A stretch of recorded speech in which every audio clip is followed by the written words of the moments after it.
আমার সরকারের কাছে আবেদন, আমার ছেলে যে আশা করেছে এটা আশা পূরণ করার জন্য খুব আমি একটা চাকরি করাকালীন সময় যদি আপনাদের সাথে কোনো ধরনের খারাপ ব্যবহার করে থাকে তাহলে আপনারা নিজ গুণে ক্ষমা করে দিবেন। 5 মাস শুভেচ্ছা। মৃত্যুকালে তিনি স্ত্রী, 2 কন্যা সন্তান এবং পিতামাতা সহ অসংখ্য গুণগ্রাহী ব্যক্তি আছেন। নম্বর 4521-697 মরহুম সৈনিক শামীম রেজা বিবি, পিতা মোহাম্মদ আলম ফকির, 5 ফেব্রুয়ারি 1998 সালে রাজবাড়ী জেলার অন্তর্গত সংঘ শান্তিরক্ষা মিশন উনিশপাড়ার অন্তর্গত কাদেগুলি লজিস্টিক সুদানে সন্ত্রাসী গোষ্ঠী কর্তৃক যৌন হামলায় শাহাদত বরণ করেন। ইন্নালিল্লাহি ওয়া ইন্না ইলাইহি রাজিউন। গত 7 নভেম্বর 2025 তারিখে ব্যাংক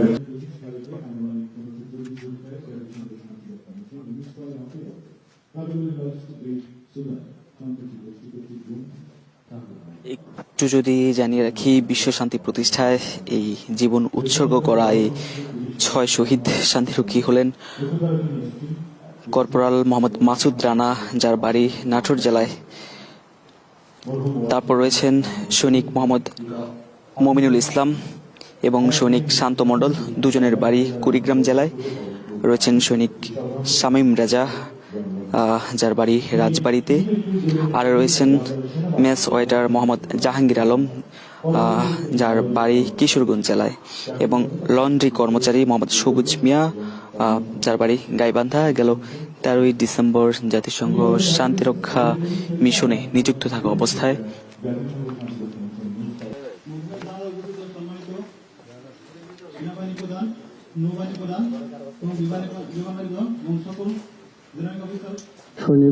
নিহত সৈনিক মমিনুল ইসলামের ভগ্নিপতি।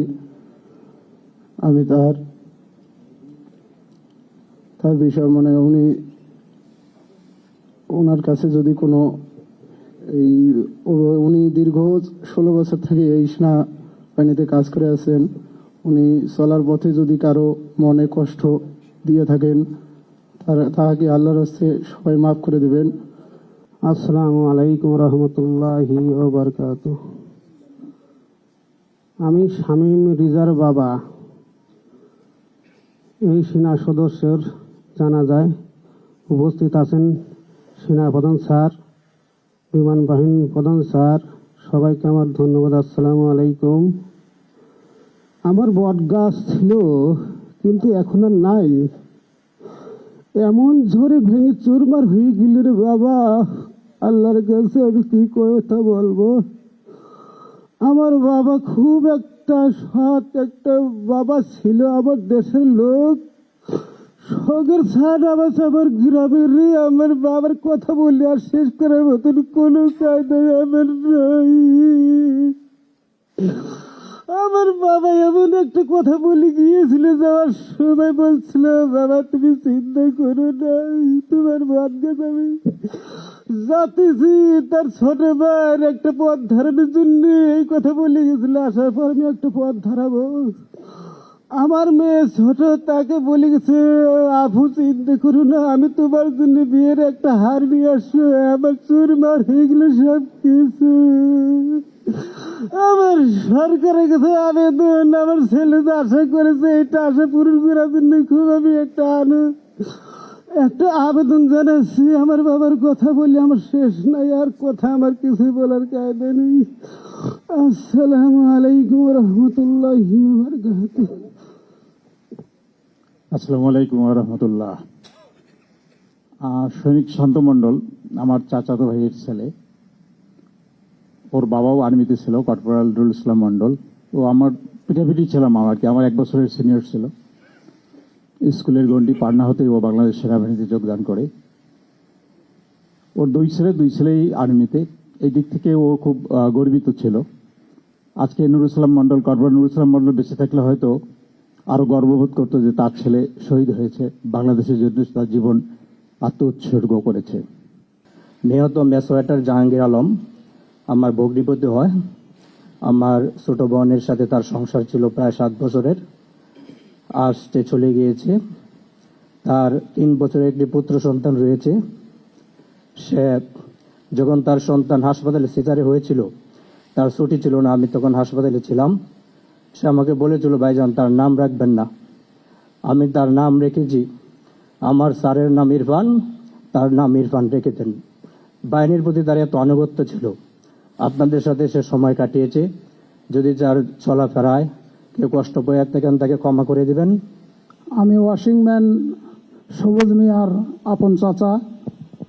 চাকরি করাকালীন সময় যদি আপনাদের সাথে কোনো ধরনের খারাপ ব্যবহার করে থাকে বা কোনো খারাপ আচরণ করে থাকে, তাহলে আপনারা নিজ গুণে ক্ষমা করে দিবেন। সে আজ পৃথিবী থেকে চলে গেছে, আমাদের পরিবারের কাছ থেকে চলে গেছে। তার একমাত্র বৃদ্ধ মাতা এবং সে নতুন বিবাহ করছিল। তার বাবা সবুজের 1.5 বছর বয়স হওয়ার পরেই সে মৃত্যুবরণ করছে। আমি আমার ভাতিজার জন্য সকালের কাছে দোয়া চাচ্ছি, সে যেন বেহেশতবাসী হয়। আসসালামু আলাইকুম ওয়া রাহমাতুল্লাহ। সম্মানিত উপস্থিতি, খুব সংক্ষেপে সালাতুল জানাজার নিয়মটা একটু বলে দিচ্ছি। আমরা প্রথমে নিয়াত করব, তারপর প্রথম তাকবীর বলবো। তাকবীর বলার পর আমরা সানা পাঠ করব, সুবহানাকাল্লাহুম্মা ওয়া বিহামদিকা ওয়া তাবারাকা ইসমুকা ওয়া তাআলা জাদ্দুকা ওয়া জাল্লা সানাউকা ওয়া লা ইলাহা গায়রুক। এরপর সূরা ফাতিহা পড়ে নেব। দ্বিতীয় তাকবীর বলবো। দ্বিতীয় তাকবীর বলার পর আমরা দরুদ ইব্রাহিম, যেটা সালাতে আদায় করি, সেই দরুদ ইব্রাহিম পাঠ করব। এরপর তৃতীয় তাকবীর। তৃতীয় তাকবীরের পর আমরা এই আজকে যে 6 জন শাহাদাত বরণ করেছেন তাদের রুহের মাগফিরাতের জন্য দোয়া করব। আল্লাহুম্মা গফির লি হাইয়িনা ওয়া মাইয়িতিনা ওয়া শাহিদিনা। এই দোয়াটি আমাদের জানা না থাকলে আমরা আমাদের মাতৃভাষাতে তাদের জন্য দোয়া করব।